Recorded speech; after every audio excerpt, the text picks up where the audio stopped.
I went ahead and went live on YouTube. So that there's no interruption, man, I want y'all to go ahead and lock in on the YouTube channel. I'm gonna pull something up real quick over here on my other computer. What up? Yeah, I'm live on YouTube now. So for those of you who are on Instagram who want another experience, join and subscribe my YouTube channel right now. What up, everybody who's joining the live from TikTok? Share the live. Hit the like button like you're playing a video game. Well, let's get it started.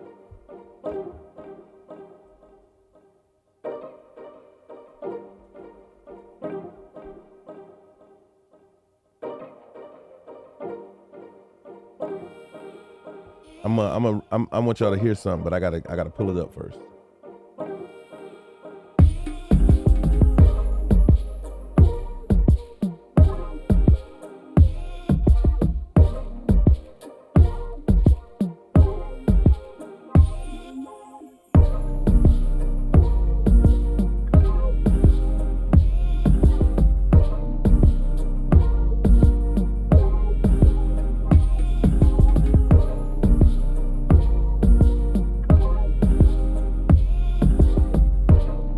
It's important. I need y'all to hear this.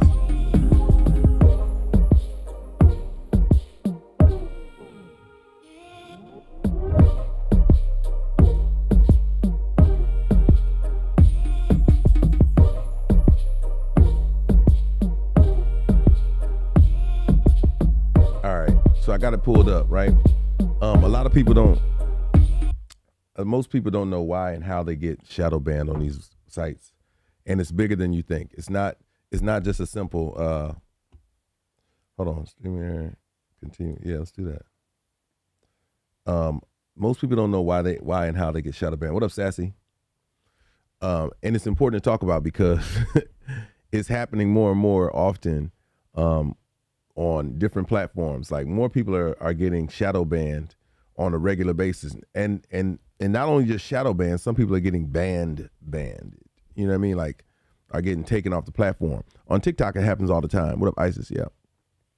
On TikTok, it happens all the time. On other networks, they just temper the way your information is disseminated, which is one of the painful parts about, you sharing in the first place, is that you don't want to be marginalized in your ability to reach your audience, not only just your audience, but just to reach people in general. So with that, it becomes you don't know why or how, you just know that it's happening.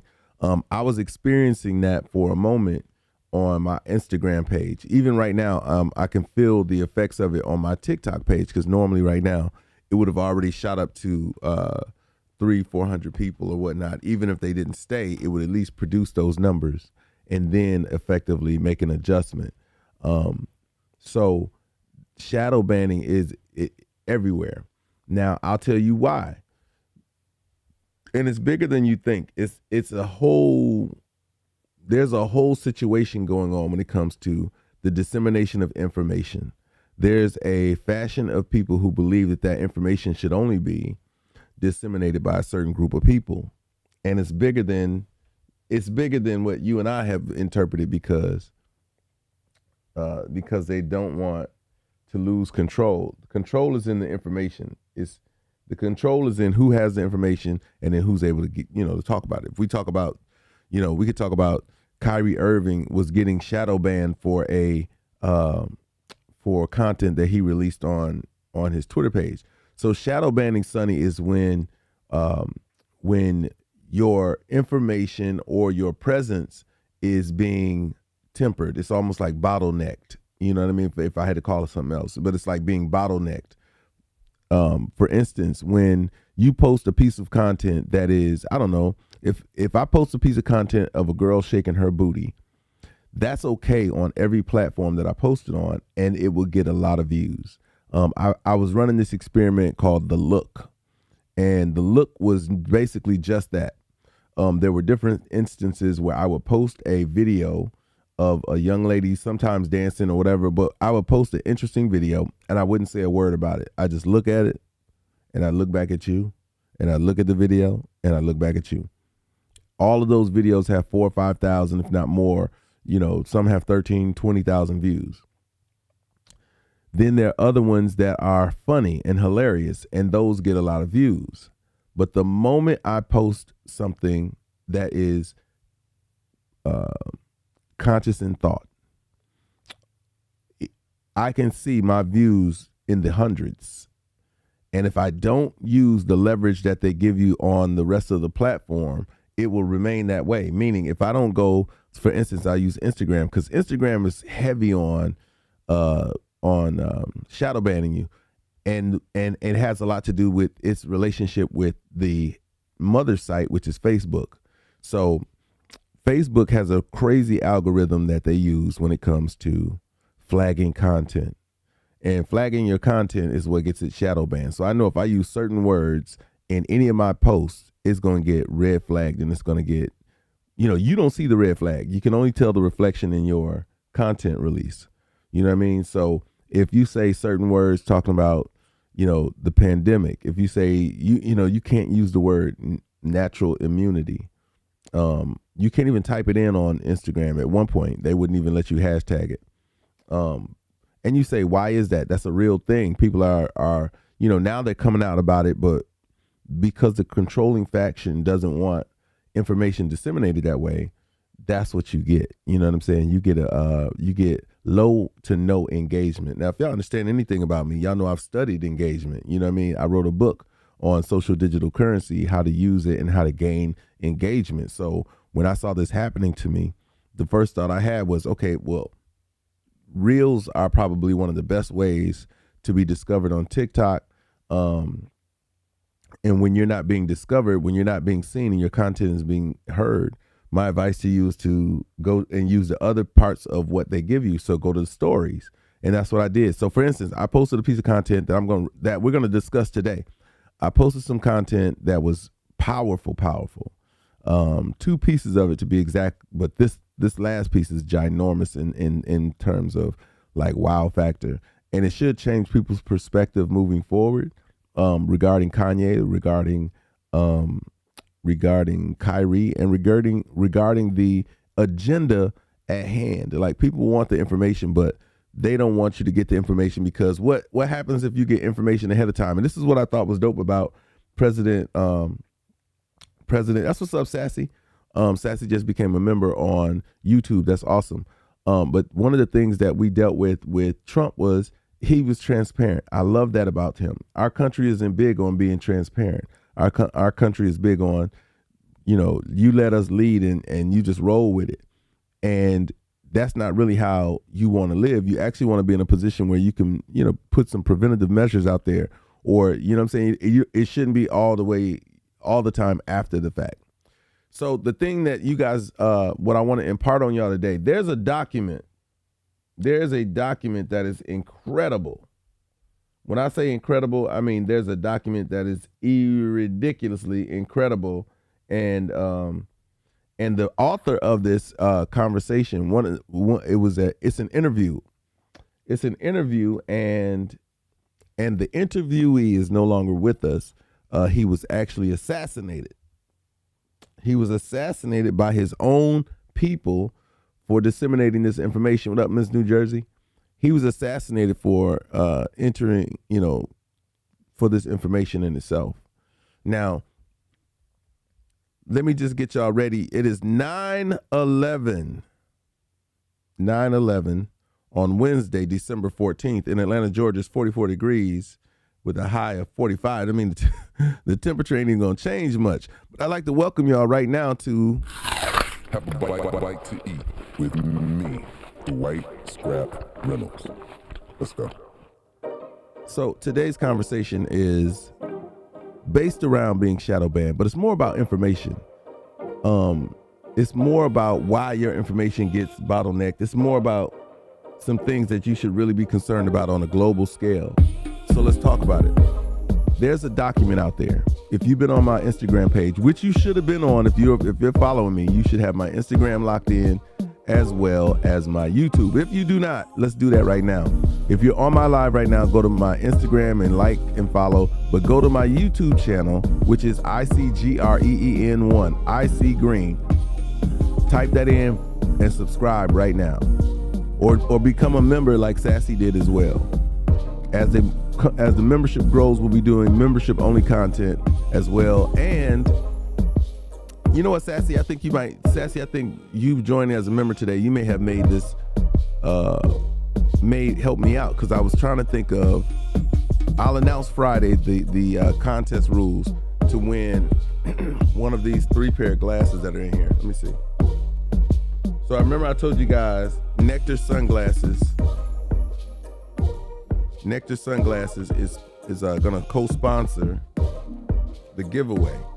Now, this pair is my pair, and I'm doing a giveaway, right? And I think it was Letitia, and Letitia had a great suggestion toward it as well. But a lot of you are already qualified. These are the ones I like rocking. You know what I'm saying? I'm not gonna put them on right now, but these are the Nectar glasses that I like rocking. I'm gonna show y'all the ones that are available for you. And they also will, I think they said that if you want to pick out some on the website as well as a winner of this contest, you can grab one from off the thing. So here are the requirements. And again, Sassy just added another element to the requirements to be a part of this. It is not open to the general public like that. That's not what we're doing. I'll show you guys these other pairs right quick too. So this is called the Winwood. And they're cool glasses. I like them all. You know what I'm saying? I like them all. I just have if y'all have seen the glasses that you see them right now, I have a certain aesthetic about what I like to rock. So this will be a giveaway with requirements. And the requirements aren't even, like I said, most of you guys are already implemented some of these requirements. So here these are. These are called the Winwoods. Pretty stylish. They clean too. These joints. And I'm gonna jump into the conversation, but I wanted to show you. I had this box up here on my desk, and I have been meaning to tell you guys that Friday I'll be announcing the rules for this. Yeah, they don't make these anymore. Big Easter. Like these are Chloe's, and this is a hard to find model. I could sell these frames right now. These frames I could sell for about $2,000-$3,000 easily, because they don't make them anymore. Like when I saw the scarcity of them, I bought like 4 pair. I bought 4 pair. I gifted a pair. I ended up breaking a pair, which is why I bought 4, because I knew one of them was going. I knew the original pair that I rocked all the time was going to be bad. What's up, Miss One of a Kind? And then I have a pair that have the darker shade to them. So these are called the Saratogas. Similar to the other ones, just different shape. You know what I mean? Different shape on how they're gonna fit over your face. I don't do round glasses that well. You see the square look on my face? These are what I rock, and that's why. What up, Reed? Yeah, so these are gonna be all, in the giveaway. And what's going to happen is several things must already happen. So I would tell y'all to get ahead of the 8 ball. Subscribers, Big East, you have to be a subscriber on this, on a subscriber on. So, and I'll announce all of it Friday, but mainly you got to be a subscriber on TikTok. You have to be and because of Sassy, I think that was super dope. A member on YouTube. You have to subscribe and be a member on YouTube, and you have to be following me on Instagram as well. So you got to be following, doing all those things on each one of those. Notifications turned on always, and then you have to also follow Nectar Sunglasses, and it's spelled just like it sounds, NECTAR Sunglasses. And that's really it. It's really basic. It's not even a whole lot. You know what I mean? It's not a whole lot that you have to do to qualify. But today's conversation, man, and I guess that was like a slight commercial. So let's get into our first bite to eat. And it's a huge one. It's a huge one because people don't understand the what's really going on in the big scheme of things. Like we think that social media is just a small part of the these Chloe's rock. That social media is a small part of the thing. But if you watch what happened with Twitter, Twitter became, and it's still a huge voice to the people because just about everybody uses Twitter. I don't use it, as much as most other people. I do use it, but I don't use it like, what I'm saying? I'm not on it like crazy. I do go on there every so often just to check the climate of things. I do have the ability to go on Twitter and open up those rooms where you can talk. I have the ability to do that. I don't do it often. But even the application called Clubhouse, which is an audio app, all these platforms have a form of shadow banning you. On most of them, they will just ban you outright. Like now I've heard this about, some TikTok accounts where people were, I don't know what they were doing. I just know they got banned from their accounts. And that's why they have a secondary one. And I thought about, posting a secondary account. I do have another account. I don't use it. It's why it's a secondary one. But in my mind, I'm like, because of the control that these platforms have, I don't own any of them. And when we post this content on them, we don't own the content. That's why I outsource the content to YouTube and then also to my podcast, the Bite to Eat podcast, which you can find available on Spotify, Tidal and all these other platforms. But it's bigger than just shadow banning your content. And the reason being is because for many, many years, the intent was to control what you are able to consume and regurgitate. Meaning, as viewers, there's a responsibility, I'll call it, that these platforms want to have or want to say that they have in the consumption of what you hear, see, and are able to participate in through this social media. Do you know, think about it. If they weren't shadow banning people on here, you would see more content about how to rally, how to, meet up places to begin to, discuss strategy and things like that. But you can't do that. You can't post a, hey, we're going to rally here and we're going to do that. You can't even do that on social media because the ability to come together, to assemble is probably at the forefront of the tools that they want to put up as blockades, so you can't do it. I'm gonna read y'all some stuff, man, and y'all can look this up for yourselves. If you type in, this is a crazy huge document. It's called the Rosenthal document. Anybody heard of it? Rosenthal, Rosenthal document. Has anybody heard of this? It is extremely powerful in educating you on why things happen across the board. If you ever wondered why certain things happen that are out of our control, it's because somebody else is controlling it. It's not reckless. It's not, I don't want y'all to think that things are just happening willy-nilly. No, there is, you all have always heard about people, shouting from the rooftops about the Illuminati and all these kind of things. Well, it's not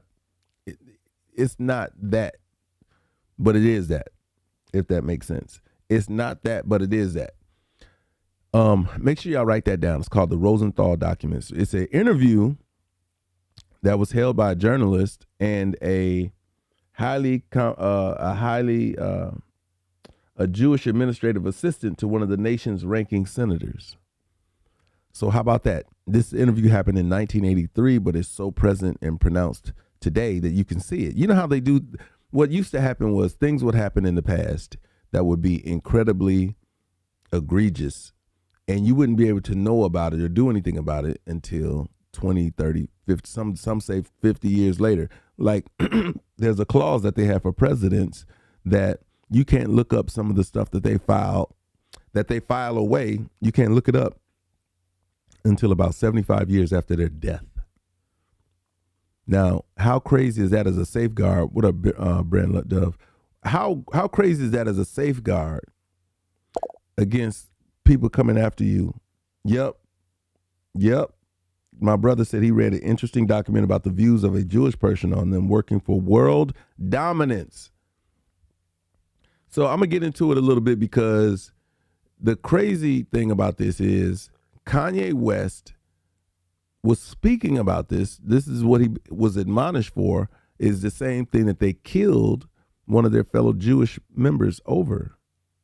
Like, or it's assumed. I don't want to say they did it. I just want to say it's assumed that they did. And you'll hear it in this report. And the person who's assuming that it happened from their people is a Jewish person who's saying this.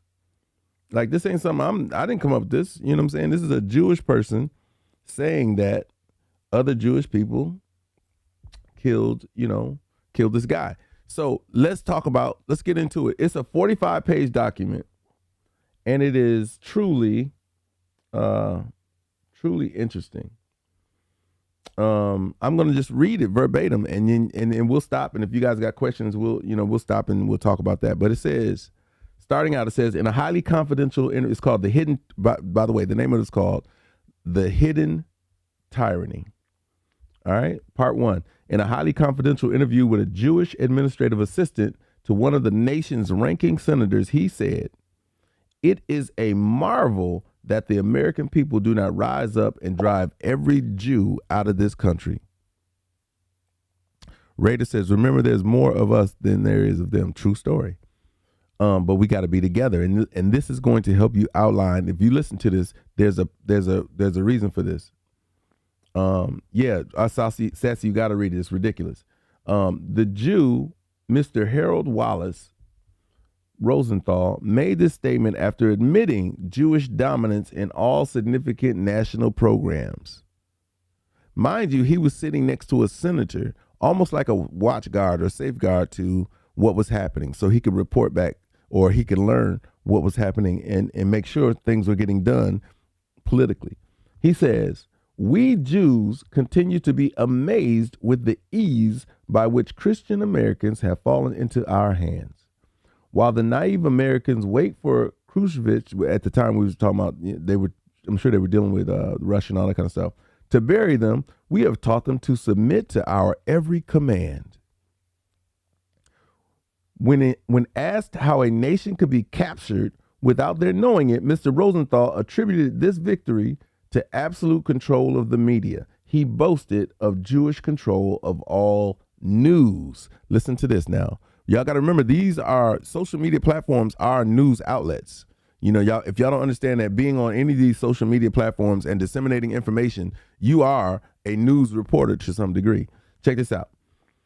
When asked how a nation could be captured, he said, "Any newspaper which refused to acquiesce to control news was brought to its knees by withdrawing advertising." What does that mean? That means if you didn't rock with them, they stopped spending with you. If you didn't rock with them, they didn't spend with you. This is the challenge that we have right now, is at least black people in America have this challenge because you have no leverage. Jewish people understood they had leverage. Why? Because they would invest in you and then threaten you against that investment if you didn't do what they wanted you to do. We understand, I want y'all to understand how powerful money is. Money is powerful like this, and it's such a controlling mechanism. You want to control somebody, do this, and you could do this, and men do this with women on a regular basis. Men set women up. They give them a lot of money. They put them up in a place, an apartment, give them a lifestyle, and then the fear or threat of not being able to keep that lifestyle is what they hang over their head. And so women acquiesce to almost every demand or treatment that this person gives them. Somebody in this live right now knows somebody who's getting dogged out by somebody, but is sticking around because they're paying for everything, because they're taking care of them, because they set them up in a certain lifestyle. You know what I mean? I can, Dalamans, he said you can't say the J word. I can because I'm actually quoting and reading from a document. This doesn't have anything to do with my opinion. This just has more to do with this document. So as the document reads, my brother said, we don't control how information is disseminated for our community. Well, we don't have an outlet for it. And I've been saying we need to go back to the grassroots outlets that we do have, which is printing it on paper and handing it out. The Muslims have never stopped. What up, DJ Dub? Muslims have never stopped creating a final call, which is their way of disseminating information. Whether people read it outside of the community of Muslims is crazy, and we all should not only read those newspapers, but also be putting our own documentation together for people to have something to cling to. We don't have a dog in a fight if we don't have anything to for people to read or hold on to and to look that can't be manipulated. So I'll continue. He says, failing in this, the Jews stopped the supply of newsprint and ink. It's a very simple matter, he stated. When asked about men in high political office, Mr. Rosenthal said that no one in the last 3 decades has achieved any political power without Jewish approval. Did y'all hear what I just said? What up, Sunshine? Did y'all hear what I just said? No one in the last 3 decades has achieved any political power without Jewish approval. And I quote, Americans have not had a presidential choice since 1932, when Franklin Roosevelt was our man. Every president since Roosevelt has been our man. Did y'all hear what I just said? Not even with entertainment. We don't even have leverage in our entertainment, bro.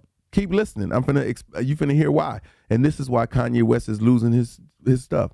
Black people too busy reporting celebrity gossip and news than reporting truths and facts about things to help us move forward. True story. And we got to understand something, DJ Explosive. What we should be looking at is, why is the negativity of our lives the highlight of our conversations? You know what I'm saying? I could disseminate positive information and influential and information that should help us change and adjust all day, but it will be lowly viewed and lowly entertained, and it won't be shared the same way that if I told y'all how I beat somebody's ass the other day, would that be, top news? I'm getting to that, Sunshine. So look, he continues to say, in a discussion about George Wallace, Mr. Rosenthal smiled and suggested that we note where Wallace stands today. When the U.S. foreign policy was mentioned, the bedroom confidence of the interview was all but set aside. With disdain and mockery, he sneered at the American stupidity and failing to see through the entire scope of Kissinger foreign policy. Now, y'all got to look back at, there's some historical references they're going to make, because this was written in 1983. This interview happened in 1983. It is Zionist community policy from beginning to end, yet the citizens think this Jewish policy will benefit America. He cited Detente and Angola as examples of Jewish diplomacy. The credulous nature of Americans drew only contempt from him. They're telling you about the demeanor of the interviewee. The interview continued on almost omniscient plane. He says, and I quote, "We Jews have put issue upon issue to the American people. Then we promote both sides of the issue as confusion reigns. With their eyes fixed on the issues, they fail to see who is behind every scene. We Jews toy with the American public as cats toys with a mouse." Do y'all realize we're watching this stuff happen in real time? It's a document, Delamons. It's called what is it called again? I said it at the beginning of it. It's called The Hidden Tyrosy, but it's called The Hidden Agenda. Is that it? Look up the Rosenthal document. Rosenthal, spelled Rosenthal. Rosenthal document. Listen, I'm telling y'all something. This is the most craziest thing I've ever come across. He goes on to say, as the conversation went on until the late hours, one could sense that perhaps America deserves the reign of terror being planned for her. The Jewish mind pits every ethnic group against the other. Now, if y'all haven't realized that we do have a separation in this country, and it's only based off of somebody who, is tempting fate. If y'all remember this, there's a meme or a conversation that happened like this. It says, if you put a group of red ants in a jar, you put a group of black ants in a jar, they'll get along nicely. But if you shake the jar, they'll try to kill each other. Well, this country is being shaken so that we can manage each other negatively. This state of being that we're in is shaking things up so that we can, knock each other down or treat each other some kind of way. And when you go back to the statement that he made on page, this is page 2, He says, we Jews put issue upon issue to the American people, then we promote both sides of the issue. Now, have y'all not seen that? Did y'all not see that just recently with Kanye West? They proposed his issue, and then they convoluted it, and then they flipped it on his head. And then I let y'all hear that interview just the other day where the head of the ADL, it's called the Hidden Tyranny. The head of the ADL, what did he say? We had to get him. Y'all remember that, right? He said, I wanted to get him. Yeah, it's all a design plan, and it's deep. Sunshine, it's 2023, and we talking about something that was done in 1983, 40 years ago. And this also references way before that. Yeah, the USA is being slowly destroyed within. That's the only way you can do it. It's a Trojan horse, Raiders. It's a Trojan horse amongst us. So listen, let me continue. He says, the Jewish mind pits every ethnic group against each other. The blood of the masses will flow as we wait for our day of world victory, Mr. Rosenthal said coldly. For hours after this incredible discussion, a sense of inadequacy prevailed. Is it possible that another group of human beings could be so treacherous in spirit, so evil in intent? Yet the words heard and the evidence at hand are real, meaning he believed this man and what he said and what was going on. You know what I'm saying? And rightfully so. This is an inside man who's giving you all the game. And this is why I said when Kanye West was saying what he was saying, I was like, yo, you got to protect that man because he's talking. I didn't even know this existed, but he's talking like this guy. And you'll find this out right now. I'm about to help y'all understand what happens. So for hours after this incredible discussion, a sense of inadequacy prevailed. Is it possible that another group of human beings could be so treacherous in spirit, so evil in intent? Yet the words heard and the evidence at the hand are real. Is it possible that the American people can remain docile even while their life's blood is being drained from them? It seems so. What does all this say to us? Since the time that this lengthy interview was recorded, Mr. Harold Wallace Rosenthal, aged 29, the administrative assistant to Senator Jacob K. Javits of New York, was killed in an alleged skyjack attempt on Israel airliner in Istanbul, Turkey, August 12, 1976. So this was done before 1983, this interview. Crazy. They assassinated this guy for disseminating this information. This is why I say you got to protect those people who are out here putting it all on the line. It would appear that Mr. Rosenthal might have talked too freely because although 4 people were killed and some 30 injured during the skyjacking attempt, Rosenthal was not killed by a random bullet, as were the others. From reports secured at the time, it seems amazing and strange that of all the people involved in this incident, Mr. Rosenthal should have been fatally wounded. My brother said they need to look into the Khazars and their plan with Jewish conversion. Meanwhile, I, Walter White, who conducted this confidential interview, can now state after much investigation, expense, and travel that Harold Rosenthal was undoubtedly murdered at the Istanbul airport in what appeared as a hijacking, probably by his own people. Come on, man. Right now, man, I want to make sure y'all hitting the like button, share the live, make sure you guys are buying badges on Instagram, make sure you guys are buying super chats and super likes or becoming members on YouTube. And of course, gifting is accepted. Cash apps are accepted. Make sure y'all are contributing to the live. Contribute to the live in some way, shape, or form, whether it's social digital currency or actual digital currency. Just raise your social currency up in this room right now. So listen, as I continue, we had no desire to hurt anyone, and especially members of the Rosenthal family who had suffered enough in this tragedy. We corresponded with his mother and father in Philadelphia and his brother Mark David Rosenthal, who is attending college in Northern California. In fact, it was he who advised me that Harold's friends in Washington had set up a memorial fund in Harold W. Rosenthal's name. He sent us a copy of the Harold W. Rosenthal Fellowship in International Relations, American Jewish Committee, Washington, Chapter 818, 18th Street. You can read the rest of that. Out of respect, we decided to wait until a year had passed since the death of Harold Wallace Rosenthal, so we delayed publishing everything he gave us on that Memorial Day and evening. As And as stated before, the interview was lengthy as he seemed to enjoy pouring out this information. And at times it was broken and went on into the evening. This writer and editor is not easily shocked, but as this egotist, Harold W. Rosenthal, raved on and on, I found so much of what he said actually horrifying.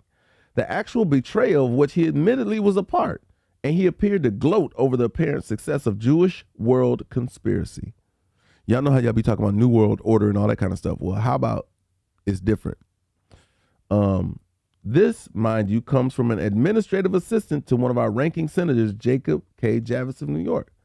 What you are about to read should act as a warning to all non-Jews throughout the world. It hopefully should open the eyes of many who knew him in Washington government circles. It becomes indeed obvious that what he discloses is not fiction. It is not imagination. He was not pretending as he spoke with knowledge and intelligence. Many things have been said and written about the one world Jewish conspiracy, but never has it been described so openly.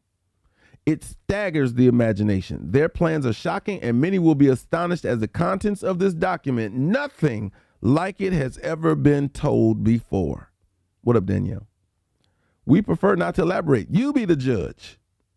Looking back into the time of this interview and having had time to analyze Harold Rosenthal's candidness, we are compelled to think of him as a conceited, boastful, yet very knowledgeable person. I would classify him as an egotist and an egoist. At times, his cruelty surfaced with a venom, especially as he described the stupid Christians, or goy, as he often referred to us. This surprised me because the word goy is not of our language, and he must have known this. His mind was thoroughly immersed in the one world plan of world Jewry. With arrogance, he boasted that the Jews' conquest of the world was almost complete, thanks to Christianity.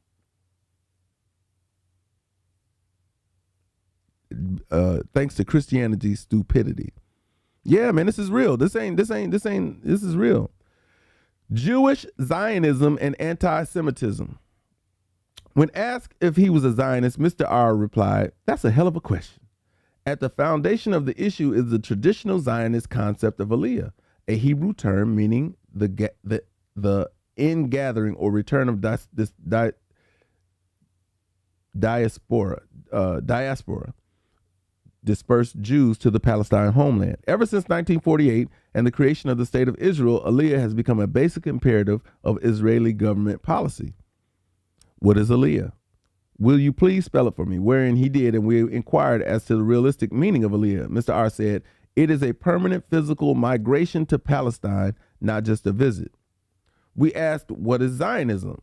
I've heard Jews define it as anything from a permanent migration to financial and spiritual support of Israel from around the world. Mr. R replied, "Our first leader, former Prime Minister David Ben-Gurion, said that Zionism without a return to Zion is phony.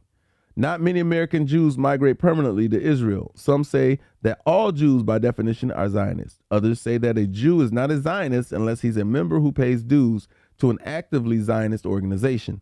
Definitions have been tossed everywhere since the Jewish homeland became a reality.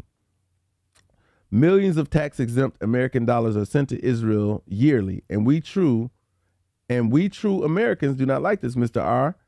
Mr. R replied, "The naive politicians in Washington are gullible. Most of them are not too bright, so the powerful Jewish lobbyists influenced this practice years ago, and there's no one strong enough to stop it." I mean, they're basically telling you what Dr. Claude Anderson had been telling us as well. He's like, yo, we got to get a dog in the fight, but the only way to get a dog in the fight is to have some bread to do it. We can't buy any politicians, is what he actually said as well. We can't buy any politicians who will help, change the direction and the policies that are out there that are against us. So if we don't have anybody on it, if we don't have an inside man, then how are we going to do it? You know what I'm saying? Then how can it happen? Sunshine said there are Jesuits that come back from Roman times. What up, Red Baby? I'll continue reading. He says some of that money is even returned to the United States and spent on Zionist propaganda efforts. Much of it through the B'nai or B'earth and the Conference of Jewish Organizations and the World Jewish Congress. The Jewish Agency is a funding arm, a sort of body of B'nai B'earth officials. There's nothing wrong with sending American dollars to Israel tax-free, so as long as we are smart enough to get away with it. Let's reverse this conversation for a minute. You made it clear and quite vociferously that you don't like Jews. Why do you hate us? Mr. Rosenthal, I do not hate anybody. I said I hate what the Jews are doing to us, and especially as it relates to any and everything related to Christianity. I hate their deceit, trickery, cunning, and their detestable dishonesty. Does that make me anti-Semitic? If it does, then I'm anti-Semitic. Anti-Semitism does not signify opposition to Semitism. There is no such thing, he said. It is an expression. Listen to this. I need y'all to understand this, because as recently as, the last couple of weeks, we've been talking about anti-Semitism. If y'all don't hear this, listen to anything else I say. Listen to this. It is an expression we Jews effective. Hold on. Let me go back. I want to make sure I read this correctly. There's no such thing. It is an expression we Jews use effectively as a smear word. Listen, y'all. As a smear word used to brand as a bigot like you guys, anyone who brings criticism against Jews. We use it against hate mongers. Do y'all understand? I said this to y'all as well, and I gave y'all evidence of this. The Jewish community slaps anti-Semitic on people the minute they feel they're an obstructionist. They'll get into that. I think they'll get into that. Damon says, only thing unclear, what are they doing to Christianity? They'll get into that as I read. You'll hear it.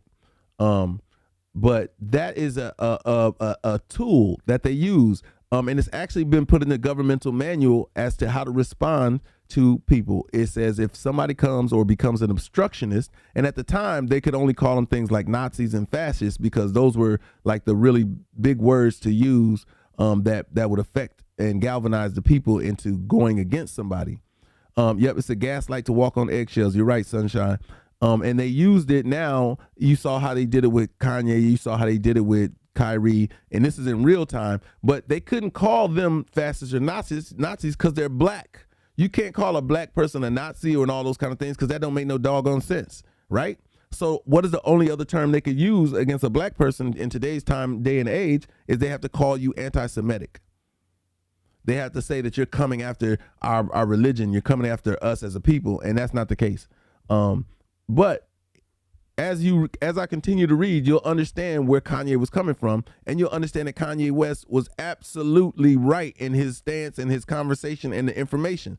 But they tried to make him seem stupid and foolish and crazy and whatnot, so it'd be dismissive. We've seen this happen. This is the play that's being run. Check this out. It was made clear that I despise the Jews' corruptive influence on our Christian culture and on our properly Christian-oriented American way of life, to which Mr. R said, during Christ's time, the Jews were seeking a material and earthly kingdom, but Christ offered the Jews a spiritual kingdom. This they couldn't buy, so they rejected Christ and had him crucified. Do y'all understand that? I hope y'all understand what I just said. Jesus came saying, "Listen, your heaven and your gold and your riches relies on your spirit," and Jewish people's like, "Nah, bruh. I'm here right now. I want what I want right now. And if you talking that crazy mess, we're going to take you out." And that's what they did. Jesus got crucified because he was offering spiritual breakthroughs and not financial and material breakthroughs. And then the interviewer says, "What do you mean, had him crucified? Doesn't history prove that the Jews crucified Jesus?" To which he answered, "Yes, I guess they did. I don't beat around the bush, but 2,000 years ago, your people would have done the same thing to a man who mistreated you as Christ did the Jews." He says, "You speak of Jesus Christ as merely a man." Rosenthal says, "That's all he was. A man who walked on the earth like any other man, and this myth about Christ rising from the dead and returning to earth to visit his disciples is a bunch of crap. The Jews who drove the Arabs out of Palestine did so to disprove Christ's mission for a spiritual kingdom. You see, instead of a leader who would make man empire for the Jews, your kind of people gave the Jews a peaceful preacher called Christ, who instead of an eye for an eye turns the other cheek. Rubbish.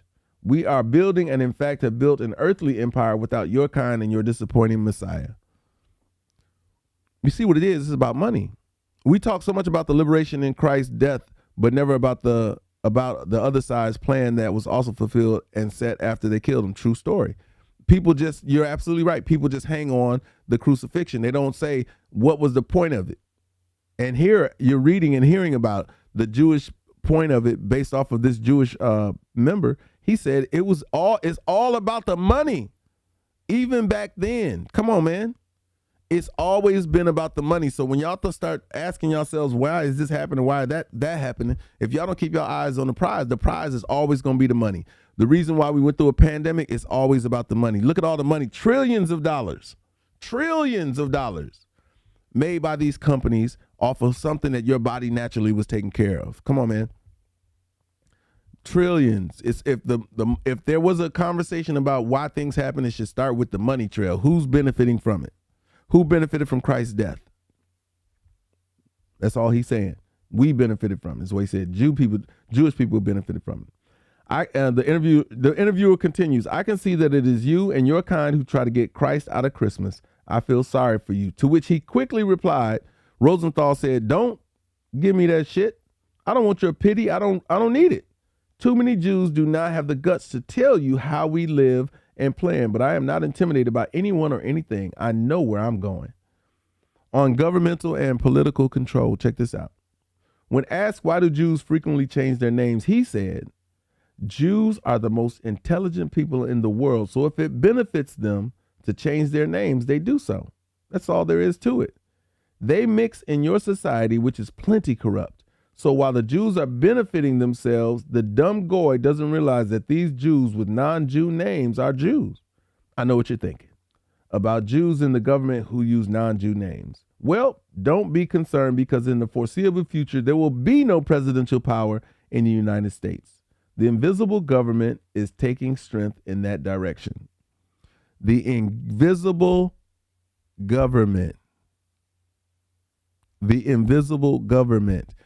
The whole time Trump was in office, I felt like he was being controlled. And I told y'all, I said there was a moment where I knew for sure, and it was when he was raising the FEMA level to level 5. I watched it and I was like, yo, this dude is not missing a beat. He is reading verbatim off the paper, which we all know is not his style of conversing. He flies by the hip. You know what I mean? I'll continue. To your knowledge, are the Jews in Russia really persecuted, or are they given any kind of freedom? To which he said, most Jews throughout the world, I'd say more than 90%, know what is really happening to our people. We have communication unequaled anywhere. It is only the jerks, the ignorant and misinformed and degenerates who can find peace in your society, and you bastards hide your sins by donning sheep's clothing. You are the hypocrites, not the Jews, as you say and write about. To answer your question, in Russia, there are two distinct governments, one visible and the other invisible.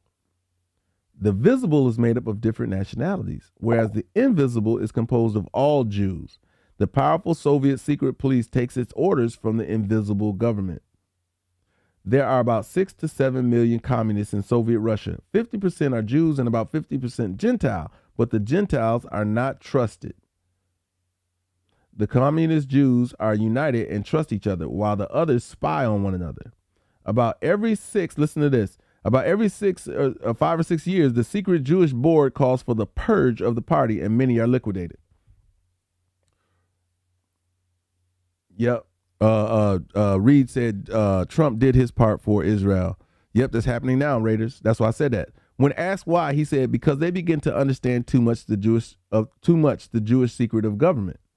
Russian communists have a secret group order which consists of Jews only. They rule over everything pertaining to the visible government. It was this powerful organization that was responsible for the secret removal of the center of communism to Tel Aviv, from where all instructions now originate. Y'all understand that they are so cohesive and so manipulative that they manage everything. Kanye West was right, is right, wasn't crazy. He just couldn't articulate it like this person could here. What up, Miss Red? He says, the interviewer asked, does our government and the United Nations have knowledge of this? And Mr. R replied, the United Nations is nothing but a trap door to the red world's immense concentration camp. We pretty much control the UN.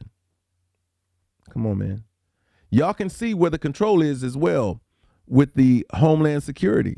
You can see where it's at with the WHO, with the World Health Organization, big time. You saw it over the pandemic. Y'all saw who was in control. There's no way, this is what blew me away. There's no way all those countries agreed to something in such a short time. That didn't make any sense to me. That was one of the things that I was like, yo, how did they manufacture this? Because all of these people agreed on on all the stuff that went down during 2020 and 2021. We've never seen that. We've never seen so much cohesiveness on a worldly basis that it was crazy. But now you know why.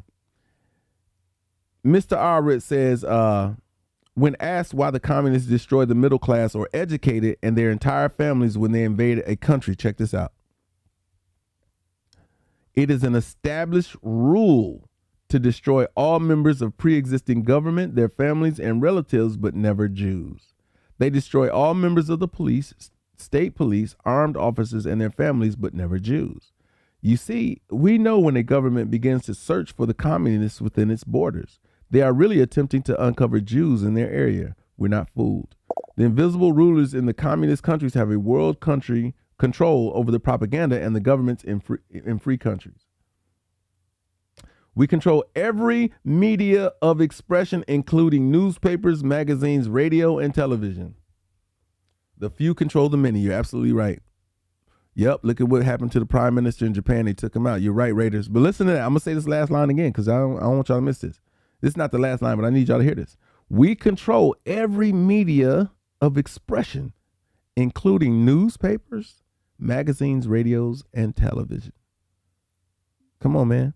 Wubsy said, yes, we have seen that cohesiveness. Scientists agree on facts, selective reading. That's right. But these people are the ones, Wubsy, who are deciding what information gets put out there. So when it comes to being shadow banned, y'all think it's just this little bit of content on social media. No, you're getting shadow banned in real life. You're getting shadow banned in real life. The information that you're able to receive through the media outlets out there are being controlled, and you're only being given what they want to feed you. You're on a diet of sorts. And those of us who look outside of that diet and say there has to be more substance out there, there has to be more to it. So now my live access has been removed from TikTok. I just got banned from TikTok. I just got shadow banned on TikTok. It says live access removed. You can next go live as a host on December 21st. I cannot go live on YouTube, on TikTok until December 21st. It says violation reasons. Your live access was suspended for violating our integrity and authenticity policy. We don't allow content that spreads misinformation that may cause harm to an individual or community. Y'all do realize I am reading from a document. Yeah, just now. I just got live access removed. I'm going to screenshot it.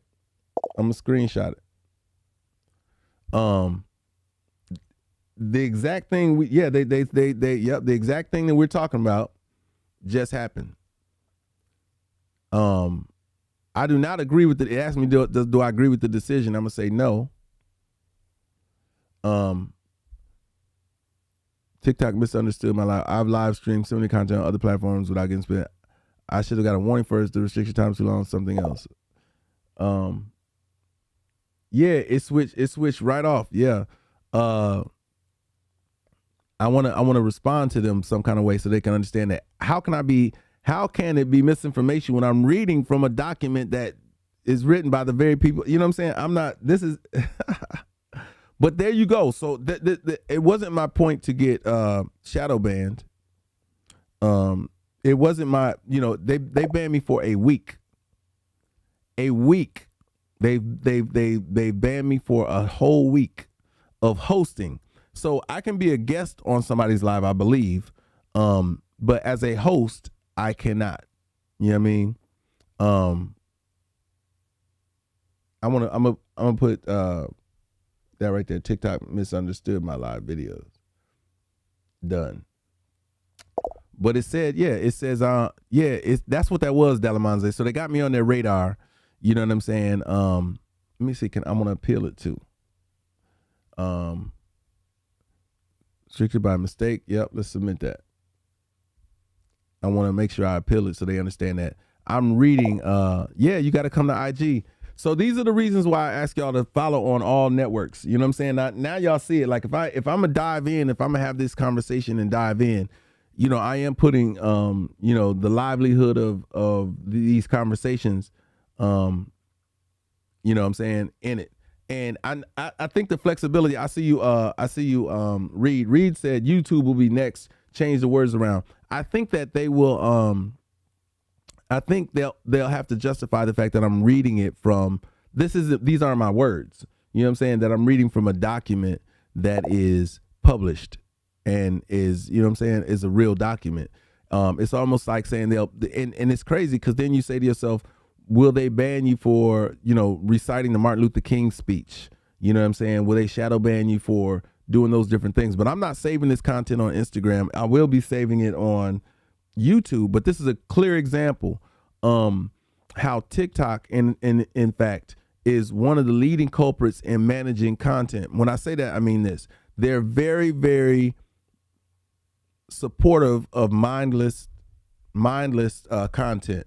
TikTok doesn't mind you dancing and shaking your butt and doing all the craziness on their platform. They don't mind you doing that. Matter of fact, you could do it and you can have music in the background that says the N word all day. You can do that without admonishment at all. You could just do that.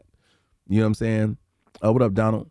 For those of you who just tuned in, I just got shadow banned. I'm not shadow banned. I just got my live access removed from TikTok for the very reasons of this live that I'm talking about right now. When I'm talking about, being shadow banned, when I'm talking about the dissemination of information, the things that they allow you to talk about, and why what up, Mary? Why they only give you the opportunity to talk about things that are fruitless when it comes to its content. Delaman said, if you say Jews or Kanye, it gets examined to see if it's going to be flagged or not. But it's in the content of the piece of work that I'm reading from, and that's what makes it odd. You know what I'm saying? What up, Rebecca? I think that's the challenging part for me to understand is if I'm reading from a document that is printed, who should take offense to it? You know what I'm saying? And who does? And that's the realest thing that we're dealing with on a major scale right now in our society is who's taking offense to the content and why. And now you see why.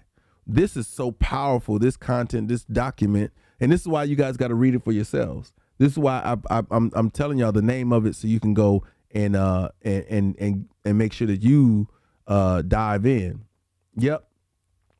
Well, they especially love. I agree. Donald said they especially love shadow banning black creators.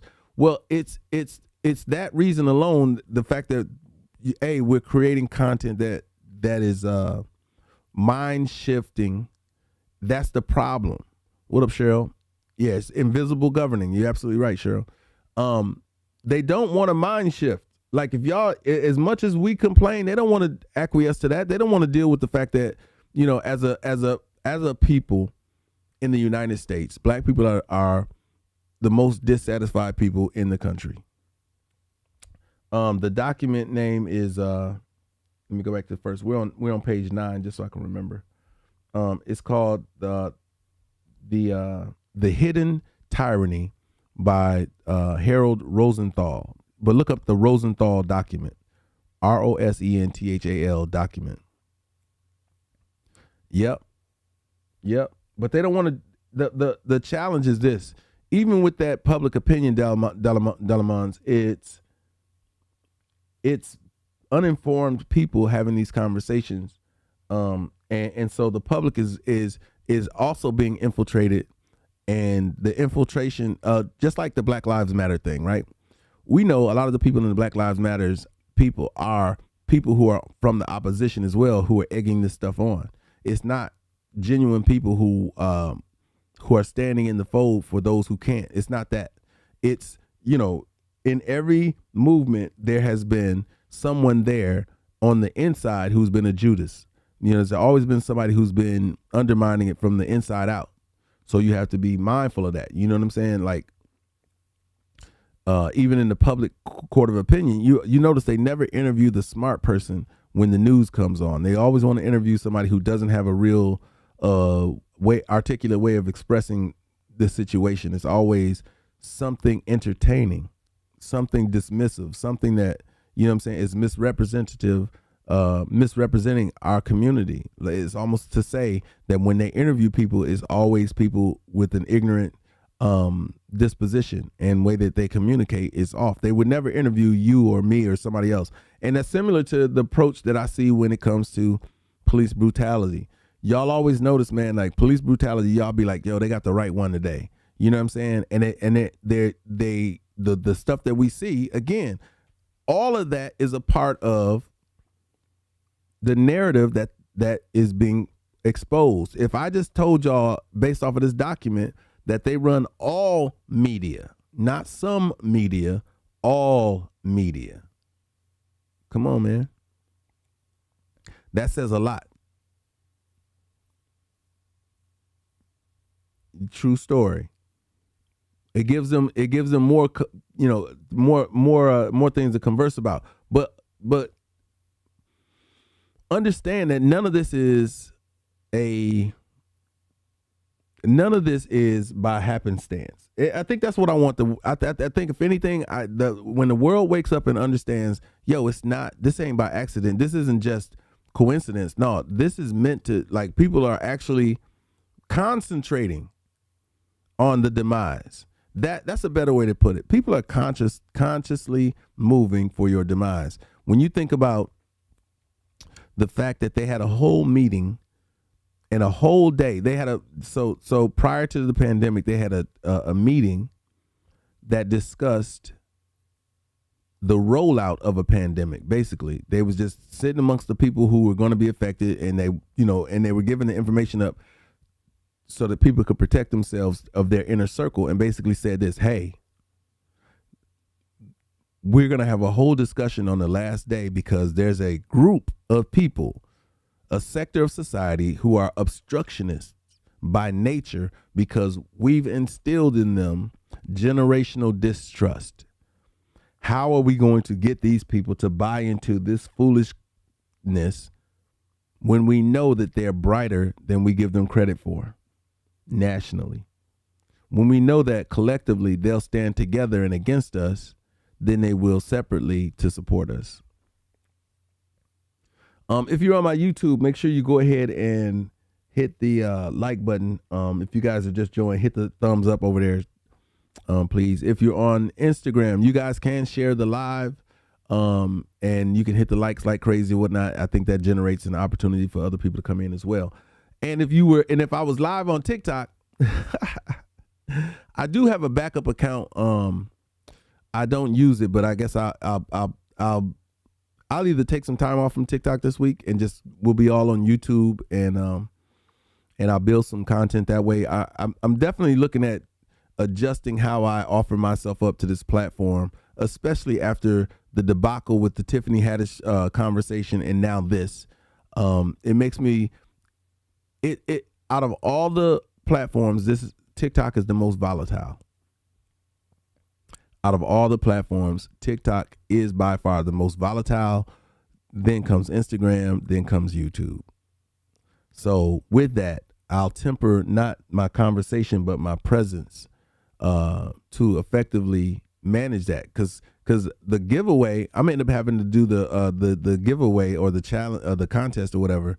I'll end up having to do that the week that I come back, but just ship everybody's stuff out like after the new year or something like that, because shipping and mailing and stuff is going to be haywire with people returning things and all that during the holiday season. So, but that we were on page 9 of this document, and we were talking about why they he was saying why they destroy all members of the police, the state police, and all that.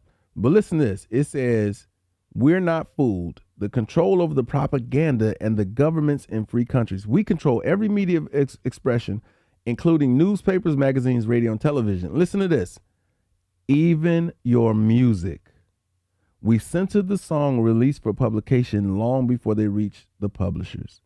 Before long, we will have complete control of your thinking. This is why this stuff is important, man. Let me see, who's that? Let me open up the garage. Hold on, y'all. This is why this is important. Y'all bear with me 1 second. Listen, commercial break. I'm gonna play y'all some music, but while this music is playing, make sure y'all like, share the live, and support the channel. I'll be right back.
Yeah. And we're back, y'all. And we're back. We'll keep talking your talk scrap and don't sugarcoat nothing. That's what they want you to do. Exactly. It's a control mechanism. What up, Simone? It's a control mechanism, and it's challenging, right? Because we don't own any of the IP on any of this stuff. You know what I'm saying? So it's just difficult to maneuver around those situations. We'll try to as best as we can. But y'all understand that last line was everything. That last line was everything. Before long, we will have complete control of your thinking. That's ultimately it. That's the goal. Because if I can control the way you think, this is why, listen, this is why when I have the relationship conversation with people, right? It's never about the intimacy. It's more about the thought of intimacy than anything. That's more powerful than anything. How you approach a person, you know, dudes be trying to get them, you know, be trying to get them hooked and try to get a girl hooked and all that kind of stuff. And I'm like, bro, y'all can do all that you want to do, but most of y'all can't hold a conversation that'll save your life. And most women will tell you that even though they're attracted to you physically, they're more sapiosexual than anything, meaning they want somebody who's going to communicate to their mind and engage them in thought. And I will tell you all, and this is just an off the beat for fellas. Fellas, if you want to sweep a woman off her feet, learn how to write a dope letter. Like literally write a dope letter and give it to her. Put some of your cologne on it and give her a letter. Even if she don't like you when you give it to her, excuse me, she is going to fall in love with you later. You know why? Because she's going to read that letter over and over and over till it is the thing that's on her mind continuously. Period. Share your thoughts and how you feel, and she's going, listen, especially as an adult, can you imagine writing a letter to a woman and as an adult? She's going to look at this letter and she's going to say, I haven't had a letter or a note written to me in so long. and it's in his handwriting, and it smells like him, of some amazing cologne, man. And she gonna read that thing at least a good 20 times and start trying to break down every part of it until you consumed her mind. And once you've consumed her mind, she'll be calling you on the phone. What did you? Hey, I just read your what's name. What was you thinking? Where was your? You're gonna have a whole conversation. It's gonna be a whole conversation about the letter. But she will have already had that letter in context. The job for you after that letter is for you not to screw it up. The job, Dove said, I would love that and a great conversation. That's what it, listen, I'm just trying to tell somebody something. Write a letter to a woman, fellas, if y'all like, and again, it goes to this last line, having control of somebody's thoughts. He said, even if you spray it with some brute. Now, you don't want to be hard on her nose. You want to be sweet to her. That's what you got to remember, DJ Dub. Everything that you do, all your interactions with your love interest should be sweet. It should be sweet. Never sour. Always sweet. When it comes to women, fellas, when it comes to your lady friends, be sweet to them. Talk sweet to them. Be sweet to them. And if you can cover all of those, those things we need, meaning you're sweet to her in your conversation, that means your words are gentle, even the tone that you use is amazing. If you're sweet, meaning that you never let her see you broke down, meaning you're always dressed real nice, hair done, all that kind of stuff, you always look well managed, that goes a long way. You take her out to eat and y'all enjoy great food together, and end it with something sweet. Like I'm just giving y'all some, keep your skin up. Don't be rough skinned. I know we men and everything, but listen, I'm gonna tell y'all right now, touching me is like touching, like rubbing on baby's skin. Wealthy said we need to have all that time and shit recorded forever. True story. So you have to cover every sense. If you can cover every sense when dealing with your woman, you will capture her mind. I said this before, and excuse my language, ladies. I know this is not the language y'all used to hear me say, but the pussy is not the prize. The mind is the prize. Globally. The intimacy comes and is so much different when you've captured her mind. You could be on average, or you could be that on average lover. You could be an on average lover. Maybe I have a conversation about this on another live, but you could be an on average lover. But if you've captured her mind, you're the greatest thing that ever touched her body ever in life. I'm just saying. Here, this was the agenda that was placed before us. I'm gonna read it again. We control every media of expression, including newspapers, magazines, radio, and television, even your music. Before long, we will have complete control of your thinking. I'm gonna start right there. The next chapter on this also is really, really empowering. It's on Christianity and Judaism. I'm stopping at page 9 right now because, like I said, we kind of got off into this other side of that. And I think that the most powerful, the most incredible part about this conversation is just that last part. I wish I could communicate that on so many levels. Like, yo, they are after your mind, because if they control how you think, everything else is easy. Everything else is easy. Everything else is easy. Wealthy said, I want you to read one of my blog posts. You mean read it as a well, send it, send me a link to it in my DMs or whatever, and maybe we'll do that. Pearl Collins said, my husband was gone for 10 months and he would write me. I fell in love with him all over again. That's right. The power of the pen still is more powerful than the sword, yo. I need to write that down as a conversation. Let me see. Because I think I'm gonna help somebody with that. What you think, Pearl? You think I'm gonna help somebody with the conversation on, how to capture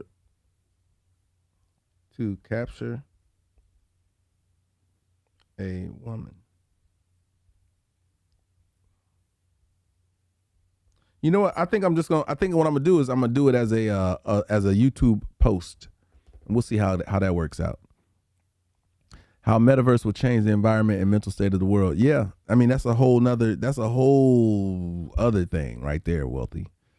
That's a whole nother thing that you're trying to impart. They're trying to immerse you into something. The challenge that they have with that goes back to leaving out certain things, Wealthy. So although visually and audibly we'll be enamored, we're still leaving out the sense of touch, taste, and smell. Those are so important in encompassing somebody wholly. Like one of the dopest roller coasters I've ever been on was the ones where they splash you with water or blow you with air and all those kind of things. Like that's more immersive than, the visual and audio. You know what I mean? That's the greatest challenge. But I'm sure they'll be developing things, and we've seen this before. They got it somewhere where it's like a bodysuit that you wear that immerses you even more into this environment. And the only problem they're having with that is tempering it to people's health. You know what I'm saying? Some people aren't healthy enough to experience those things. So that's what I got. I got it down right now. And I'm probably, once I end this live, I'm probably gonna set up somewhere differently in my studio and have this conversation with y'all, because it's important that everything about it comes off the right way. You know what I'm saying? I want the look of it. I want the sound of it. I want everything to be. I could just do it from here. I'm tripping. I'll probably get off the live and then I'm going to have a conversation that is, parallel to the one we had, but just when it comes to relationships, because there's so much missing. I got so much in store for y'all, man. And I think that based off of the way TikTok has treated me today and in the recent past, I will be on, I think I'm going to adjust my schedule Monday, Wednesday, and Fridays, and maybe pre-recorded content. And then on Sundays, I'll go live and we'll have a full-on conversation. I may go live for like 4 hours on Sunday, something like that. We'll see. I just got to figure it out. Maybe like from like 7 to 11 or 9 to 1. Yeah. Cheryl said, trust your first gut. She said, change the scene. It's a different conversation. I should have. A man is taking his time to write on paper. It's his thoughts. Yeah. Pearl, that is one of the, I understand the power of the pen. As a songwriter, as a producer, I absolutely understand the value in putting your words together and having a well thought out, cohesive moment with somebody, whether it's, in a song or whether it's in a letter. That cohesiveness from beginning to end, a well-written song, a well-written letter, permeates our heart, no matter how hardened it may be from a situation before. You remember, or you'll go nostalgically back to a time where your heart and mind were in alignment, where what you heard is what you thought and what you thought is what you felt. And those things all work together in tandem for you to fall in love, So that's the conversation that I love having these conversations because they always stem into something else. I think this is going to be powerful, though. The next section, it'll be, today's Wednesday. It'll be Friday. We'll talk about Christianity and Judaism. And I'll just give y'all the first line of it so y'all can know what y'all in store for. The interviewer says, the way you boast, if this is true, it is frightening to think about our future and that of Christianity, to which Mr. R said, there will be a forced class of warfare here in the United States, and many will be liquidated. You will unquestionably be among them. The Jews will not be harmed. I'm not boasting. I'm giving you the facts. And it is too late for you Christian followers to put up a defense. That time is long past. Long, long ago, we had to become the aggressors. That is undoubtedly one of our great purposes in life. We are the aggressors. Imagine that. Imagine that conversation. The only reason why the United States hasn't been run amok is because of its citizens' right to bear arms, to the Second Amendment. That's the only reason why we ain't been done up. That's the reason why things haven't gone completely haywire. It's because individualistically, we're able to protect ourselves physically. Now, what they do have access to is every time our parents and our uncles and aunts and whatnot turn on their televisions and they watch that mind-numbing news, that indoctrination into what they want you to think, that spell-binding of TV, and well, we lose a couple people then, you know what I'm saying? So we'll figure it out. So what I'm gonna do, I'm gonna end the live. I'm gonna try to see what I can do as far as my the TikTok goes. I want to see if I'm able to join somebody's live. So I pulled up the live. Let me see if it's going to admonish me right now. If it's going to give me, I'm trying to attempt to go live. So I am live right now on TikTok. I don't know if it's going to give me a warning or whatnot, but I'm not going to discuss anything that we talked about so far. What I do want to do is give an update to everybody who joined. So if you guys are, I'm actually live on TikTok right now. So I guess my appeal kind of worked, and that's exciting news. But I want to make sure everybody understands, like, listen, I did not jump off. I might have said some things that were, that they viewed, crazy or whatever, but that's not what I was saying. They should have been, understanding that this was a document I was reading from. It's almost like if I was reading it's almost equivalent to reading the Constitution. And if the Constitution said something crazy, that they would admonish me for it. So what up, Penny? So we're kind of back. I see the numbers going up a little bit. I'm trying to see. What up, Trini? Trini, I don't know if you just was on here, but they tried to, they kicked me off for a quick minute, and they was about to ban me for a whole week. They were about to ban me for a whole week. Yeah. What's up, Penny? Penny, you follow me on? Are you following me on YouTube? I need you to follow me on YouTube. I see Green One on YouTube. Yeah, man. I literally just now, literally, Trini, I was just testing it right now to see if I could get back on and host. They had limited it. They said you couldn't do it for a minute. Now I'm good. A lot of people, what it did do was, one of the things I have been asking people to do anyway was make sure you guys have my YouTube established. So in the event anything happens on any of these hypersensitive situations, that you can make sure that you're always connected. That was the challenge. You know what I'm saying? But while I'm here and while we on, it's time for me to drink my apple cider vinegar. You know what I'm saying? So I can get my mind and my body right. You know what I'm saying? I've got the rubber bands in this morning. I've been doing good. You know what I'm saying? It's hard to keep these rubber bands in, by the way. Like, getting braces and going through the process of braces is crazy.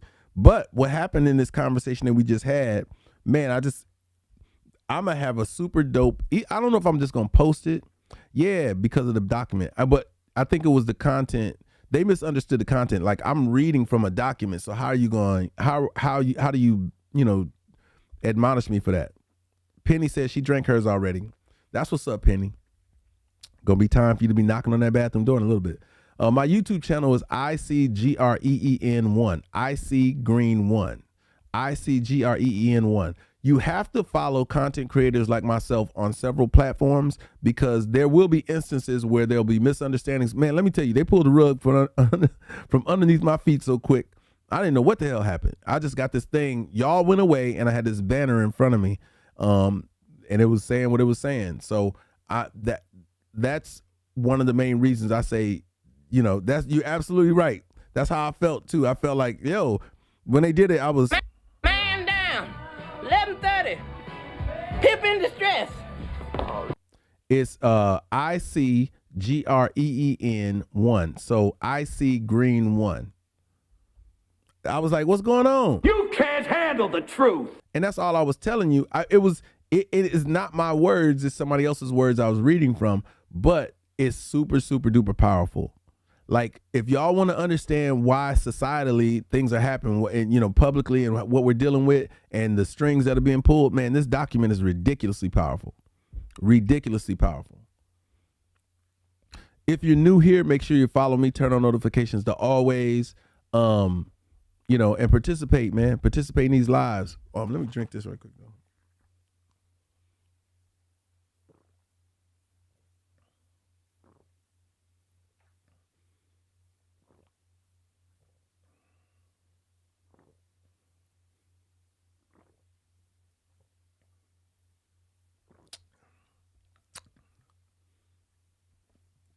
So if anybody wanted to know how you drink it, you take it straight to the head.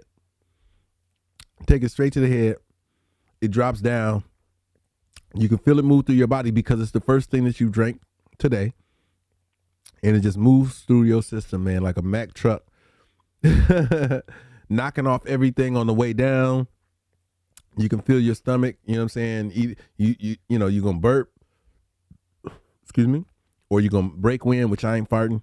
And then everything starts happening and you're going to end up in the bathroom shortly.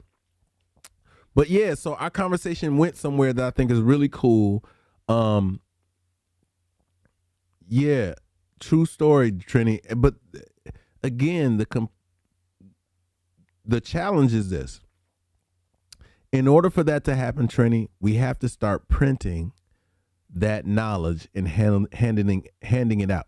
We got to start printing the knowledge and handing it out. We got to go back to a way where they can't manipulate the conversation. That's what's up. That's what's up, Penny. Penny says she does it every AM on her IG story. That's super dope. I'm gonna have to check that out. Excuse me. But because we've let technology take us down these roads of the only way we can disseminate information is through somebody else's platform, we can't get the information out. The only way you can get the information out safely and know that you're doing it productively is by passing out leaflets or papers or flyers or whatever and just say, check this out. Then you couple that with, you got to go back and do what they did in historically, right? And you have to go with the security in mind that you're going to need. Like, yeah, you can't bring your phone into this meeting. We got to wrap your phone up or do like Dave Chappelle, you know, he put those phones. Yeah, it is that. Like our approach has to be a grassroots approach to it nowadays. We can't do the things that we used to do because we've allowed, kind of like what this guy said in his thing. It's like, yo, it's almost too late to use some of those old school means because technology has advanced so far that people don't want to touch those things that really worked. They don't want to use those things that were really effective. They want to look at these new ways and not understanding that we don't have control. If it's all about control, how do you maintain yours? Well, you got to go back to things that don't require approval. Yep. Getting off the matrix. We are completely engulfed in the matrix from usage of all these platforms that I'm on, usage of these cell phones that we use, versus going back to the things that worked. What worked before? Hey, getting in your car and going to see the person you wanted to talk to and getting in their face and having that conversation. What worked before? Sometimes, driving in your car and not having, all this other stuff, technology linked into it to where you're being monitored everywhere you go. Taking extra special precautions nowadays because your phones act as, and some cameras act as transmitters and people are able to hack into it without you knowing that they're doing it. So then giving yourself an opportunity to be secretive in some regards. You want to be able to have a conversation that's only closed in to you and the group of people that you're managing to talk to. The challenge is, like I said, people don't understand that sometimes you got to take 2 steps back to take 10 steps forward. 2 steps back to take 10 steps forward. We have to do that because we've allowed, like, you know what I'm saying? Like, it goes hand in hand with when we talking about fitness and wellness. Like, you can't do the most popular thing right now, fitness wise, because, you can't do the most popular things fitness wise because you're out of shape. And when it comes to communication, we're so far out of shape. We're so far out of shape. You know what I'm saying? Like, we are ridiculously out of shape when it comes to communication. So what do? You start with the basics. Before I work out, before I do anything, I start walking a week in advance. I start doing push-ups as many as I can a week in advance. You start doing those things that you can do to get yourselves in shape. So right now, we have to get off the matrix. The only way we can communicate by getting off the matrix, it goes back to the old school ways of communicating. How did they do it? They got together in person. They wrote letters and kept notes. And they did things like that could not be manipulated because they were in the moment and they were, as it is written, so it be done. As it's written down, it is law. But how many of us are realistically going to participate? And I would tell you, it shouldn't matter. The other problem we have is starting. And then the second issue is maintaining.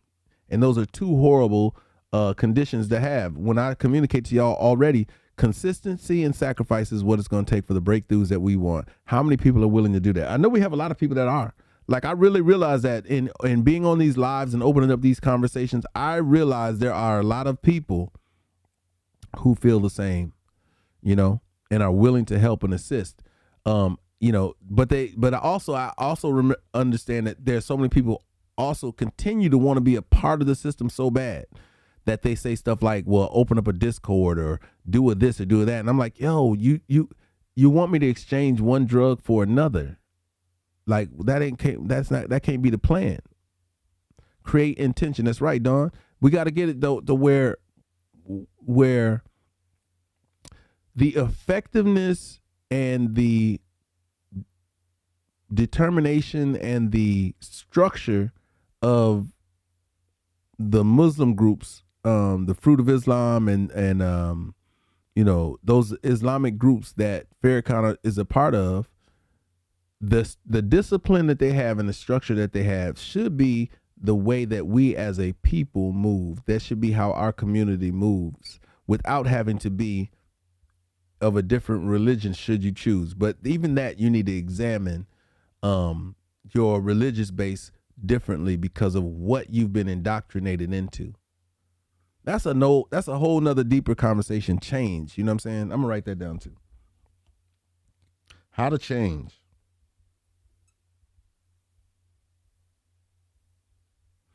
How to change. We don't know how to change, and the reason why it's such a big deal is because people don't want to make sacrifice. They don't want to accept that sacrifice is a huge part of change. If you've done anything longer, what up, Jazzy? If you've done anything longer than a month consistently, you will feel the aches and pains of changing. Shoot, when you go to the gym, you feel the aches and pains of your body adjusting to the workout that you put in. It's simple as that. Like, it's the simplest things that blow my mind, that when people say they want to do certain things, that they accept it to happen without it being a trial or having to go through something. You can't skip the steps. The steps are so important for you to maintain because they train your body. They condition your body. Who wants a person who's a one-off versus, ladies, do you want to be in a relationship with a guy who can get it right once, or do you want to get with a guy who can be in a relationship who gets it right almost all the time? It's rhetorical. Y'all don't have to answer that because I know the answer already. But that's the case. That's what we're dealing with. Our consistency doesn't meet the demand that these changes are going to take. The change that we want is deeper than what we got to go through to get it. Religion should not be a basis because religions were given us. We were spiritual. Exactly. Right. So if we're taking that out of the equation, the only thing left to do at this point is to move with intention, realizing the outcome as we do it. I know you was, Dove. That's why I said that. That's why I said it was rhetorical. We are effectively, we've become wallflower complainers. And I didn't want to get off into this, but we've become wallflower complainers. We stand on the wall and we talk a bunch of junk. That's the majority. I'm not saying all of us. I'm speaking of the majority when I make blanket statements like that. Yep, we have been separated and conditioned mentally by them. Absolutely. So it takes some stepping back, first off, to examine ourselves. Self-assessment isn't a big quality of us. Like, as people, we don't just we don't break ourselves down to build ourselves back up. And that's where we're at right now. Our community needs to be broken back down, meaning we need to close ourselves off from the world. That's really it. Commune with those who are of same mind and same thought. And in most cases, those people are going to look like you. But we need to close. Yep, that's right. We thrive before integration. That's kind of what I'm saying, right? You got to close yourself off from the conversation and from everything else that's outside, because everything outside of what we've learned has been taught to us by people who didn't mean well by us. So we got to examine that. We got to get together and start saying, was that really beneficial for us, or was it beneficial for them? Is this really working out for us, or is it working out for them? And then make the adjustments. Those are the only adjustments that need to be made, is understanding first and foremost how you benefit and how you lose. Like the best deals are the ones you can go to, understanding what's in it for them and what's in it for you. But you don't know, you already realize what's in it for them. You just don't know what should be in it for you. So you don't know what you should be fighting for. And then when we do fight for it, we're fighting for it behind the 8-ball. We're not fighting from a proactive standpoint. It's always reactive. The only reason why a lot of this stuff is going on right now, the only reason why some people have a platform to have a conversation about things that are happening is because of Kanye and Kyrie and Cap and all these different injustices that are happening. We're reacting. And we used to be a people of being proactive. We're used to being the trendsetters. We're used to being the people who put it on. You know what I'm saying? So we have to be more proactive and be proactive with an intention to change things. Proactive with an intent to change things. And how do you change things? You plan, you strategize, and it's not an overnight thing. I don't know. I wonder the reason why. I'm gonna tell y'all the reason why most black folks don't invest in stocks and stuff, because there's no instant gratification in it. There's no instant return on your investment. We want things right now. We want things right now. If I told y'all, hey, if y'all gave me $1,000 today, I can make sure that you have $1 million in 10 years. Would you do it? Be real too. Don't be lying. Would you do it? If somebody told you, if you gave me $1,000 today, I'll make you a millionaire in 10 years. Would you do it? Most people wouldn't. To be honest, most people are like, man, good. No. Unless you already have a whole lot of money already, then you may consider, well, I can throw $1,000 at that. You see what happened? We don't take those kind of risks because we you know what I'm saying, we have an inherent fear. And we have an fear of losing the money. Yep, sure, but we want instant gratification. If you can't tell me you finna get this in a year, I don't want no part of it. Yeah, Clicko, that's what it's about. The investments that we're making, what up, Maggie? The investments that we need to make shouldn't be momentarily, because it didn't take you a moment to get in here. It's taken you a lifetime so far. Most people are examining it from where they are, not realizing that it took you 20 years, 30 years to establish this bad credit or bad situation that you're in. So at least give yourself, I say this about weight loss. I say if it took you 10 years or 5 years to get out of shape, give yourself at least 2.5 years of the same kind of consistency to get back in shape. Now, I know the way weight loss and weight training works, that it won't take that long, but give yourself that long to get to a steady place where your weight has changed and you're back to the normal carrying weight that your body wants to carry. Same thing with the money thing. That $1,000, it took you, some people it takes 2 months, 3 months, maybe 4 months to save $1,000. So if I say, give me that $1,000 and it's going to earn you $1 million in 10 years, you should be able to say, let's do it. But we want instant gratification, and that's the part that perplexes us. That's the part that holds us hostage. Appreciate that, Trini. We're so fearful that we don't move, and we have to be active and consistent. That's what's up, Maggie. Maggie said, love coming here and hearing what you got to say. That's what's up. I know you would, Trini. But Trini, you a baller, so what's up? You can start from where you are to get started for anything you desire. True story. But the challenge that we faced as a community is we don't start. Clicko said, yeah, investing is definitely a long-term gain. That's why most people lose money up front, right? Because you'll see that, you'll start seeing things go in the opposite direction and you'll pull your money out.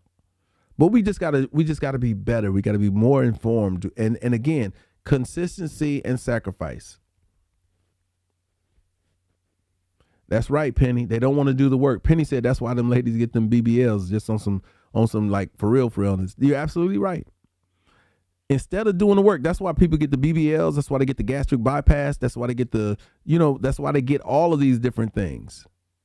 Is because they don't want to put in the effort. And I've not heard of a situation where those things have worked out. Not the BBLs, not the gastric, not the thing, I've heard more people have complications in that. So what does that tell you about taking the fast route? Most people who burn gas fast travel short distances. I just came up with that one too, so y'all can use that one. Most people who burn gas fast travel shorter distances. It's only logic, y'all. But the way I said that was kind of dope, so y'all can keep that one. Y'all can hold on to that one. People who burn gas fast travel. I'm gonna have to post that. People who burn gas fast travel the shortest distance. People who don't train for the event fail to participate at their highest level. And there are lessons to learn along the journey.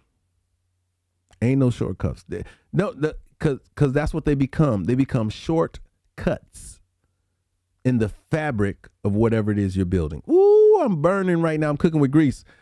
Clicko said, my pops always told me, ain't no shortcuts in life, son. And the truth about that is that the shorts you take become cuts in the fabric you need to hold things together.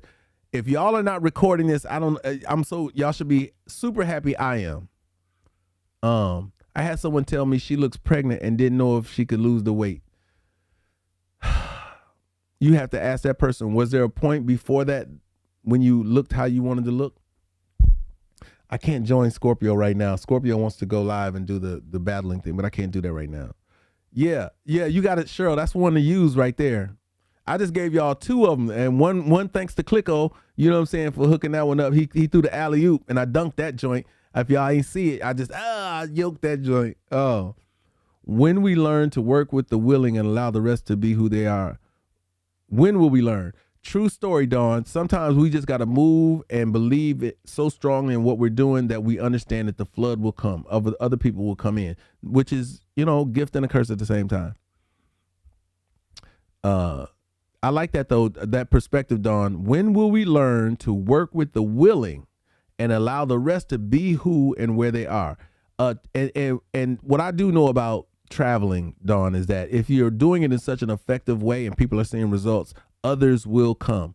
It may not be the people that you are looking dead on in the face that you think should get it, because usually that's the case. Some people are too close to the elephant to understand and see the bigger picture with you, and it's mainly a personal thing and versus a logical thing. You're right. You have to move and continue working and moving how you're moving, regardless of who joins you. Like that's kind of like what my thought process is when I started going live on this platform. I said, I don't care if anybody show up. If you show up, awesome. If you don't, I'll never know. If you don't show up, I will never know.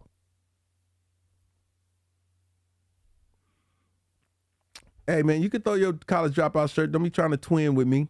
Just saying, I am exactly that. That's my motto, Dawn. You can't force folks to get on the bus. True story. You lead his horse to water and can't make him drink. That's it, Cheryl. We must become contagious and they will follow you. That's exactly what happens. Your infectious approach to disseminating information, that's why we loved Malcolm X. He galvanized the people, his conversation, his effectiveness, his intuition, his knowledge. That was everything. What up, Nisi from Greensboro? I think that's why you listen, and that's why you learn from certain people, And Malcolm was one of those people, and Martin was one of those people. I think I am on a smaller scale. I think I'm one of those people, which I'm excited about, and I know that, and things like what happened today are going to happen. Cheryl said, I found you on Clubhouse. You have a lot of wisdom. Thank you so much. I understand what, there are going to be those hurdles like the ones that happened earlier today. Like for those of you who are just joining, I was officially, they were about to ban me for a week on here, but I appealed it. And I told them that, I also did the other part where I was just helping them understand y'all misunderstood where this conversation was coming from. Just have that it factor. Absolutely marvelous. Now we know everybody doesn't have that, but yeah, when you find somebody, and here's what's important, y'all. Yeah, Maggie, you got to go back and watch it on YouTube. I talk about it all on YouTube. YouTube is gonna hold it down. Yeah, Clicko, they did it so swift and so quick, no warning, no nothing. But we'll talk. You got to see it. I explained it on the YouTube. I'm not even bringing that back up right now. What to do when you run into somebody with the it factor, right? I need to write that down too. I want to have that discussion.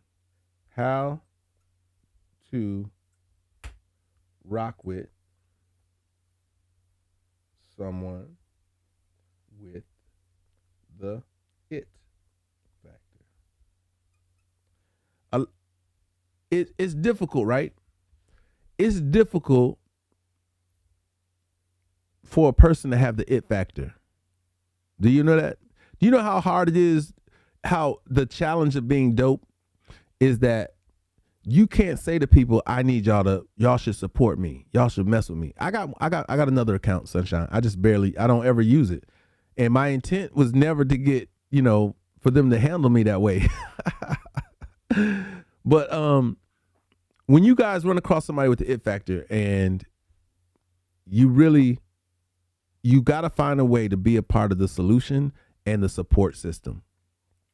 A lot of the people that are or maintain or contain the it factor do so in such a way where support is limited because of others' envy, because of others' misunderstanding, or of others' hate, all those different kind of things. So it requires those of you who truly get it and truly understand to really hold it down. Because you got to think, and you have to do it publicly. Like, you have to make an example. The reasons why people don't do what I'm doing, the reason why people don't join these platforms and want to be in these situations is because they're not celebrated often.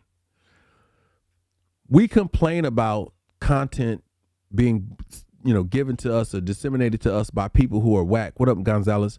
We complain about the dance videos on TikTok. We complain about it. But you know why those kids get on there and they do that? Is because people support it. Their viewership goes up. People follow those people. Their subscribers go up. Their follows go up. All that. They're championed by so many people. They're championed by the masses, and those same masses come in these lives, and they don't share the material. They don't post. You repost your stuff. They don't do any of them. Clicko, brand deals are possible for everyone on the platform that is supported by their people. That's it. If one of the things that my live has going for it is the engagement time is always ridiculously dope. Like, I love the fact that we have a conversation where a majority of the people who come in stay in. That's important to me. Is the length of the engagement means everything, especially on my YouTube channel. That translates into support. When you guys are on YouTube and you watch this live, YouTube supports the creator by monetizing that time. On the other two platforms, they don't monetize the time unless I kept the information on Instagram. But Instagram has a poor engagement. Like, for the amount of followers I have on Instagram, you'd be like, yo, why is there always, there was probably 1 or 2 times where the engagement matched the amount of people I had on it. Engagement matters to me. Clicko, when it's quality over quantity and you enjoy the quality of it, then it's your responsibility to say that and announce that and support that so that everyone could experience that quality, and it's a benefit. You become a benefactor to the person who presents the quality. You know what I'm saying?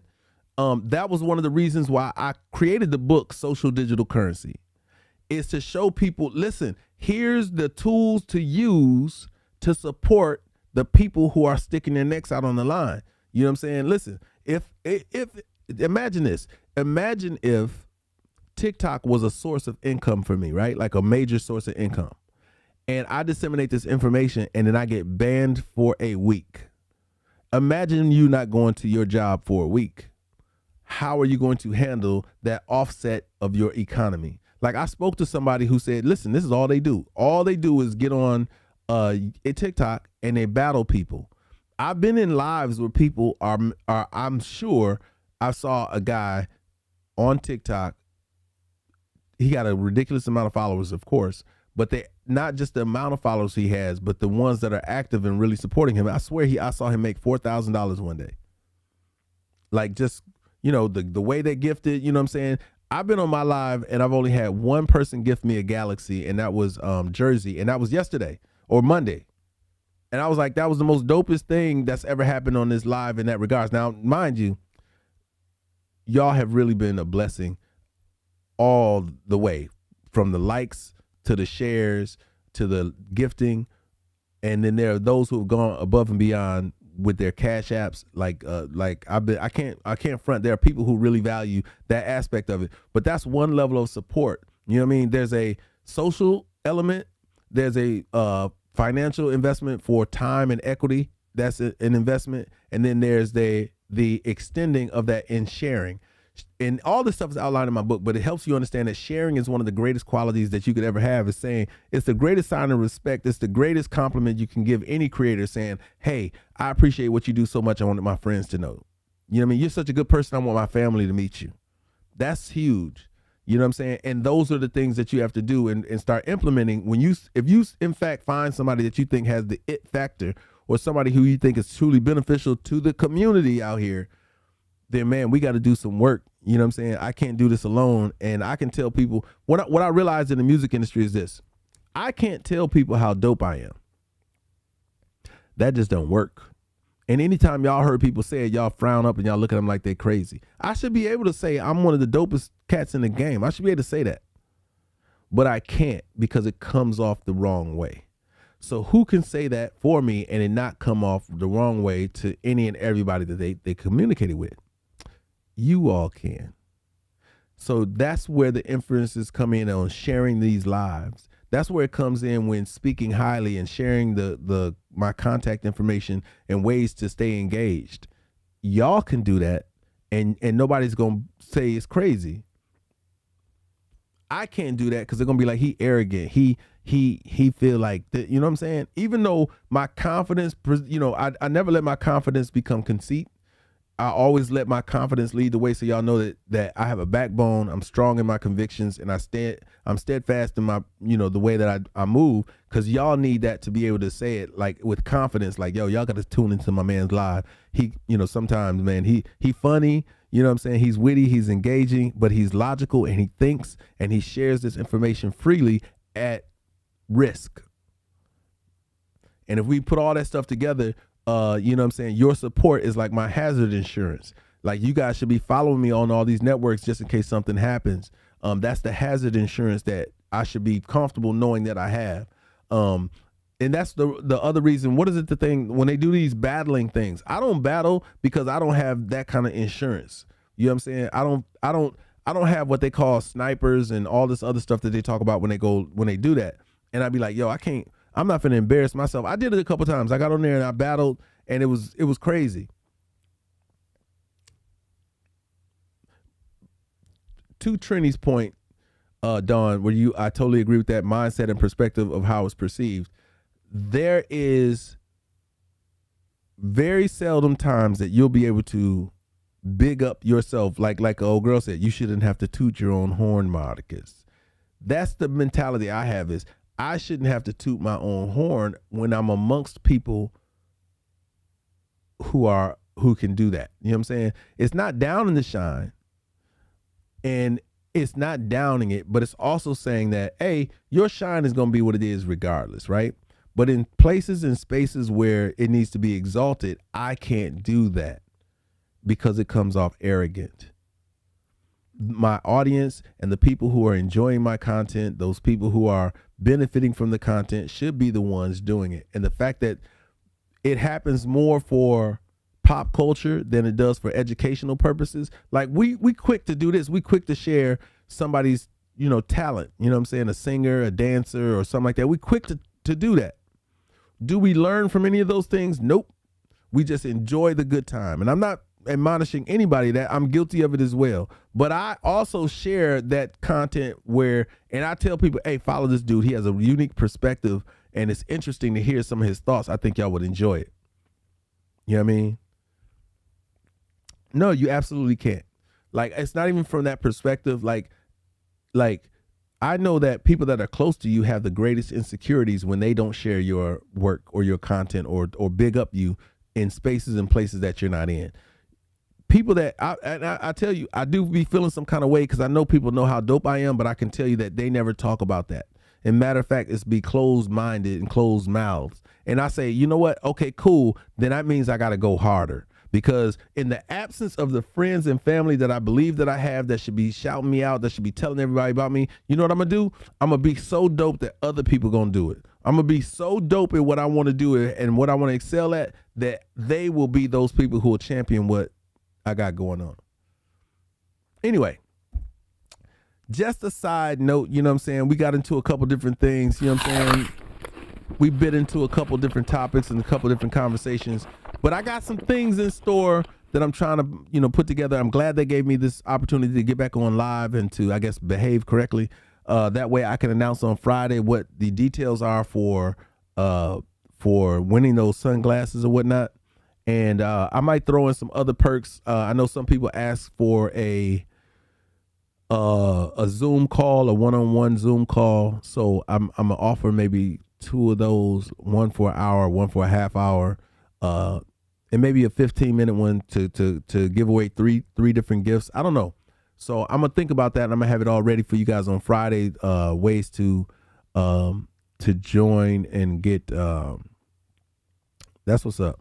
And get one of these prizes. But I can tell y'all right now, it's based on following and subscribing, period. So make sure you're doing those things. Only the subscribers, I have 33 subscribers right now. Only the 33 that are subscribed will be considered for the raffle for these gifts, as well as subscribers. You have to be subscribed on YouTube and following on Instagram for those things. So yeah, with that in mind, man, I appreciate y'all tuning in, man. It was a little shaky ground today. What up, B Sims? Happy holidays to you, brother. Listen, if y'all want to hear more and y'all want to go back and watch the video on this, all the content will be on my YouTube channel, which is youtube.com/ICGreen1. That's ICGREEN1. You can watch the full episode of this conversation of Bite to Eat, which is the conversation on being shadow banned. Ironically, I got banned while on the live. Yeah, that probably, I got to go back and change the title of it because it was interesting. But also, make sure you guys are tuned in. What up, Sonny? Make sure you guys are tuned in to my that's what's up, Clicko. Make sure you guys are tuned into my YouTube because I am going to be posting YouTube only content. Now and the way you'll know that I'm doing it is because I will have clips that I will put on TikTok and on Instagram that will direct you to my YouTube. But why wait that long? Why don't you go ahead and subscribe now? Plus, we're trying to get to my goal of 3,000 followers on YouTube before the end of the month. We're almost 50 people away. I think we're like 60, 50 something. We've been putting in work. I opened my other computer, which I hadn't opened for a while, and it was on the YouTube page, and we were at like 28 something, and now we're at 29, 40 something. So that's awesome. Make sure you guys are subscribed on there. Make sure you're liking, following, sharing, and doing all those social digital currency spins that really show some support. I appreciate that. Y'all who are tuning in right now, I've been on for an hour and some change. Where have y'all been? Huh? Where have y'all been? That is the question that we all want to know. Y'all should have been here for. Have a bite to eat with me, Dwight Scrap Reynolds. Let's go. That concludes our episode for today. I got some things in store for y'all in the future, man. I can't wait to unroll them. 2023 is sneaking up on us really, really quickly. And, you know, I want this platform to be so on point and so dope. I may invest in some more decorations or setting up a real, you know, another scene. I don't know yet. Just depends on how well y'all support me, man. I ain't gonna be making all these changes, you know what I'm saying, and y'all ain't supporting me. Like, y'all ain't gonna have me out here breaking the bank and then y'all ain't in here supporting this channel or nothing like that. Don't play games with me. Cheryl said the message was powerful. Indeed it was. We'll pick up Friday. And hopefully, you know, they allow me to have the conversation that is associated with the document. Remember, the Rosenthal document. Make sure you guys get a chance to check that out. I'm reading from it now. The next conversation is Christianity and Judaism, spoken from the mouth of super dope. That's super dope, man. Kim, that was dope. Spoken from the mind of Harold Rosenthal. He was a prominent Jew at the Senate, and he was unfortunately murdered for his interview that we're reading from right now. So I just wanted you guys to check that out. I want y'all to stay tuned. This is never goodbye. This is to be continued. Instagram, Chef Road, your boy Sims, Keita, Cheryl. I'm out. Till next time. This all is replayable on my YouTube channel. For my people on YouTube, man, y'all are so priceless to me. I appreciate y'all for tuning in. YouTube. The playbacks are available. Make sure y'all check it out.